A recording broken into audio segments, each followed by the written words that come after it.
Parkinson's disease pathophysiology. तो Parkinson's disease में क्या होता है, जो डोपामिन है उसका जो लेवल है वो ब्रेन में कम हो जाता है। डोपामिन प्रोड्यूस होता है सब्सटेंशिया नाइग्रा पास कॉम्पैक्टा से। तो अब पैथोफिजियोलॉजी समझने के लिए हम देखेंगे डायरेक्ट मोटर लूप। कोई भी अगर मूवमेंट प्रोड्यूस करनी होती है हमारी बॉडी में तो सबसे पहले कॉर्टेक्स सिग्नल भेजेगा हमारे स्ट्राइटम में। Striatum is putamen and caudate nucleus part of basal ganglia.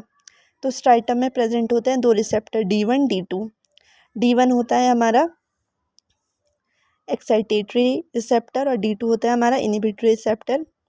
Dopamine bind करता है हमारे D1 रिसेप्टर पे, जो आगे जाके सिग्नल भेजता है ग्लोबस पैलिडस इंटरना में,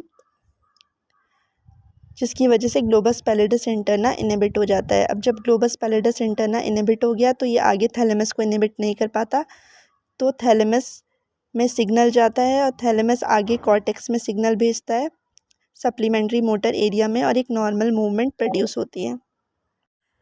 तो पार्किंसंस डिजीज़ में क्या होता है, जो डोपामिन का लेवल है वो जब ब्रेन में कम हो जाता है तो ये D1 रिसेप्टर पे बाइंड नहीं कर पाता। जब D1 रिसेप्टर में बाइंड नहीं करता तो स्ट्राइटम एक्टिवेट नहीं होता और आगे ये सिग्नल नहीं भेज पाता ग्लोबस पैलिडस इंटरना में। अब ग्लोबस पैलिडस इंटरना इनहिबिट नहीं होता, जिसकी वजह से ये जाके थैलेमस को इनहिबिट कर देता है।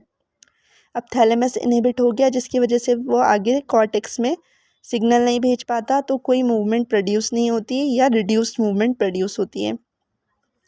तो इसके लिए एक निमोनिक है, cows play games to move, cortex putamen globus pallidus interna thalamus and movement.